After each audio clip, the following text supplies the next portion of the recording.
सावित्री के बाद है दीपा एंड देन मनोरमा जी मेरे ख्याल में नहीं है यहाँ पर देखते हैं।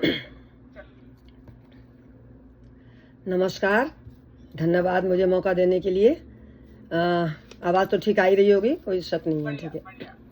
आज दिनांक 19 अगस्त 2026 को जूम पर होने जा रहे चौपाल कार्यक्रम की सफल संचालिका, जो मन वचन कर्म से पूर्णतः अपने कर्तव्य के प्रति समर्पित रहती हैं, बलजीत सिंह जी, तथा समस्त वक्ता, श्रोता, दृष्टया भाई बहनों को जो सदा सोचते हैं आराम है हराम, सावित्री उन सभी से हाथ जोड़कर करती है राम राम।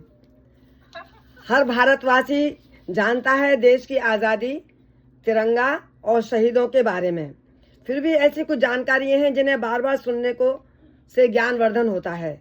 तो आइए इस प्रण के साथ कि सूरज बदले चंदा बदले, चाहे बदले ध्रुव तारा, मेरे देश की आन बान शान न बदले, चाहे बदले जग सारा।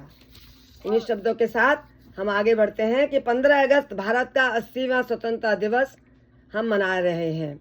हमारे देश की आज़ादी का इतिहास रहा है जिसे भारत का जन जन भली भांति जानता है। यह आज़ादी हमें अनेकों बलिदानों, आंदोलनों, यातनाओं को सहकर प्राप्त हुई है।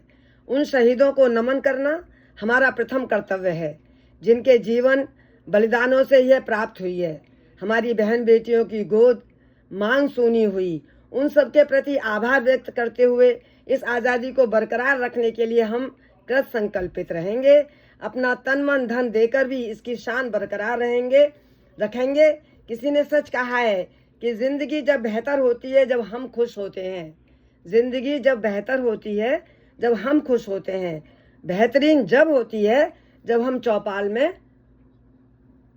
स्वतंत्रता दिवस मना रहे होते हैं। अतः सीमा रक्षा में रत जो भारत माँ के पुत्र जवान, ऐसे सभी शहीदों पर भारत को है अभिमान। देश याद रखेगा तुम्हारा विजय का यह बलिदान। तो हम सब उनके बलिदानों को याद करते हैं।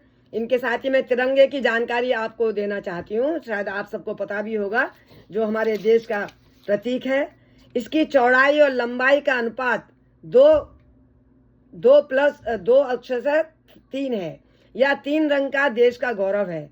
अंग्रेजों ने पहला ध्वज 1857 में दिया। भारतवासियों द्वारा पहला राष्ट्रीय ध्वज 7 अगस्त 1906 को कोलकाता में फहराया गया। इसकी डिजाइन स्वतंत्रता सेनानी सचिंद्र प्रसाद बोस और हमचंद्र कानूनगो द्वारा तैयार की गई। दूसरा ध्वज 1907, तीसरा 1917 डॉक्टर एनी बेसेंट व लोकमान्य तिलक द्वारा, और चौथा 1921 में महात्मा गांधी जी सक्रिय हुए। पांचवा ध्वज 1931 में मोतीलाल नेहरू जी ने एकता के प्रतीक के रूप में बनाया। ध्वज में गांधी चरखे की डिजाइन पिंगली वेंकैया जी ने, जो वर्तमान में 1947 में अंतिम रूप दिया गया। 22 जुलाई 1947 को भारत का राष्ट्रीय झंडा बना। चरखे की जगह अशोक चक्र नीले रंग का रखा गया, जो न्याय का प्रतीक माना जाता है। झंडे के 3 रंग, केसरिया देश की ताकत और साहस को दर्शाता है। सफेद रंग शांति और सत्य का संकेत है। हरा रंग विकास और उर्वरता को प्रदर्शित करता है।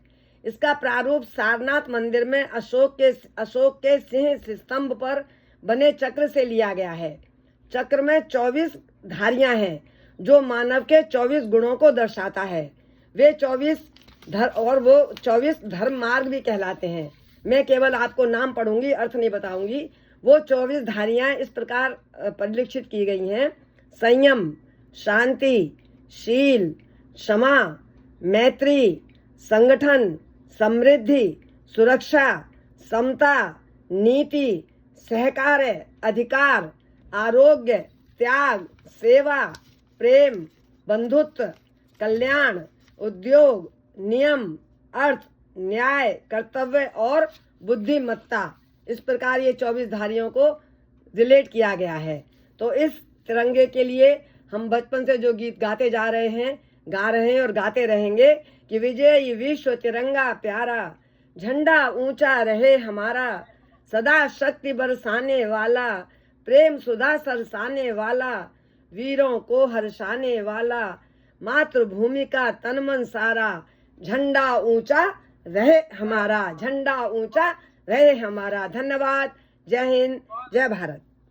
बहुत अच्छे सावित्री, बहुत अच्छे, thank you so much, that was very nice.